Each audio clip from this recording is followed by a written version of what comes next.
بسم اللہ الرحمن الرحیم۔ معزز سامعین، السلام علیکم ورحمۃ اللہ وبرکاتہ۔ ایک طرف حضرت نوح علیہ السلام کی بے ایمان بیوی اور ان کے بیٹے کنعان کی طرف اشارہ ہے، جنہوں نے راہ ایمان سے انکار کیا اور گنہگاروں کا ساتھ دینے کی وجہ سے حضرت نوح علیہ السلام نے ان سے اپنا رشتہ توڑ لیا، اور وہ اس کشتی میں سوار ہونے کا حق نہیں رکھتے تھے، کیونکہ اس میں سوار ہونے کی پہلی شرط ایمان تھی۔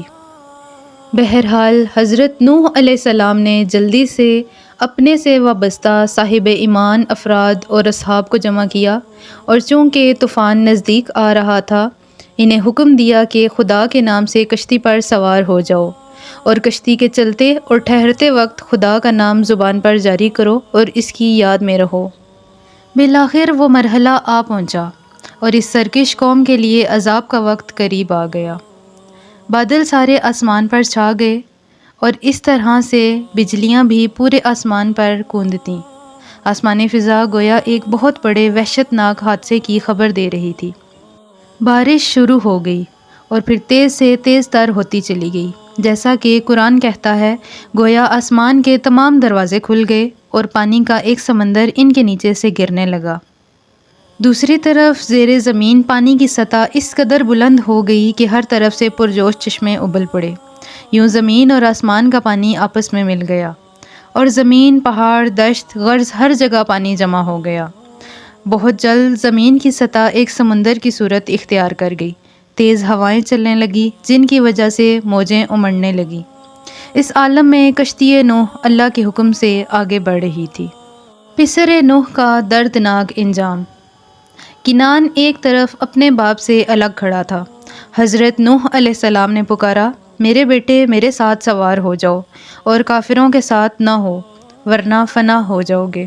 حضرت نوح علیہ السلام نے نہ صرف باپ کی حیثیت سے بلکہ ایک نبی کے طور پر آخری لمحے تک اپنی ذمہ داری سے دستبرداری نہ کی، اس امید پر کہ شاید ان کی بات سنگ دل بیٹے کے دل پر اثر کر جائے۔ لیکن افسوس کہ اس کی ماں کی بات اس پر زیادہ اثر رکھتی تھی۔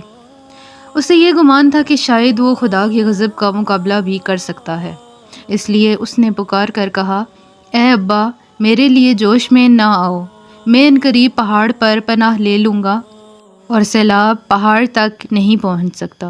حضرت نوح علیہ السلام پھر بھی مایوس نہ ہوئے، دوبارہ نصیحت کرنے لگے کہ شاید ان کا خود سر بیٹا غرور و تکبر چھوڑ کر راہ حق پر چلنے لگے۔ انہوں نے کہا، میرے بیٹے، حکم خدا کے مقابلے میں کوئی طاقت پناہ نہیں دے سکتی۔ نجات صرف اس شخص کے لیے ہے جس کے ساتھ خدا کی رحمت ہو۔ پہاڑ تو بہت ہی معمولی سی چیز ہے، خود کرہ ارض بھی بہت معمولی سی چیز ہے، تم بالکل بھی خدا کا مقابلہ نہیں کر سکتے۔